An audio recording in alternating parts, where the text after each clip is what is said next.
is all about why I went to college and what cataclysmic event made me drop out. Yep, most of my high school friends earned money by working at the local supermarkets, packing groceries and collecting supermarket trolleys for 5 to 8 hours each day on the weekends, whereas I had a much nicer gig importing second-hand video games direct from dealers in the USA and reselling them in my online store. I was having $100, $200, sometimes even $300 days.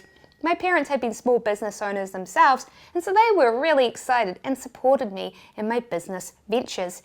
Encouraged, I kept this business going all throughout high school. Towards the end of my senior year, I had a big choice to make. Would I go to college, which here in New Zealand we call university, or would I skip it? I made what I thought was a no-brainer decision. So I excitedly announced as I gathered my parents in our kitchen, I've been able to build a successful business while also juggling classes and exams. Just imagine how much I could scale it if I could focus 100% on it. I've decided not to go to college and to instead focus on my store. I paused, waiting for a round of praise and applause. My parents looked at each other. You're not serious, right? Oh, you are serious. Well, yeah. I mean, you know, I just think that... No, Sarah, no, they both said. Don't be silly. You are smart. Degrees are safe. Business is not. You're going to college. End of story. Of course not. The very next day, I signed up for college.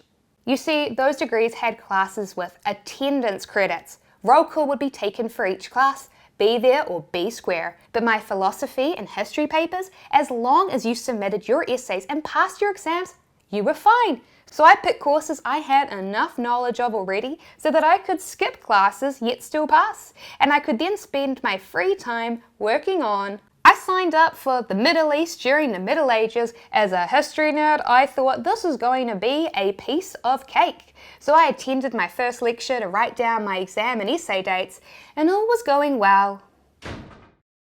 So I'm now going to put you all into small groups. Each week you're going to meet with your group and discuss that week's class reading assignments. I will be hosting each meeting, and it is very important that you attend, because 25% of your grade will be based on attendance. We were all given the first week's reading assignment. It was 20 long pages with tiny text, and I was like, there is no way I'm going to read this. I am sure no one else will read it either. It'll be fine. So I rocked up to my small group class, and you know what? Everyone had read it except for me. The professor went through the 20 pages chronologically. For each page, she'd ask the class a question. Everyone had to answer one question each. If no one raised their hand to answer, she'd pick someone that hadn't answered a question yet. Everyone in the class was able to answer theirs except me. She was not impressed. The next week, right before class, I read the first page of our reading assignment. Like clockwork, the professor asked a question about page 1 at the start of the session, and before anyone had a chance, my hand shot up. She picked me, and I answered her question, and she was very, very impressed at how eager I was. I just read the first page of each reading assignment and make sure that I always answered the first question. But college teaches you to do the opposite of this. It asks you to read the book assignments and regurgitate and copy other people. It teaches you to obey, not create. Remember how I said that I dropped out? Yeah, you see, like usual, I had left my 2,000-word history essay until the last minute. I had 2 days to write it and get it in. But I also had a stack of new video games that I wanted to list online in my store. I couldn't do both, there simply wasn't enough time. I could choose to spend my time writing my history paper. If I do that, I'll make no money, but I will pass my class. But if I instead choose to list my games for sale, those games will make me money. With that money, I can hire someone to write my history essay for me, and Actually, I'll make so much money that I'll be able to outsource all of my history essays for the year.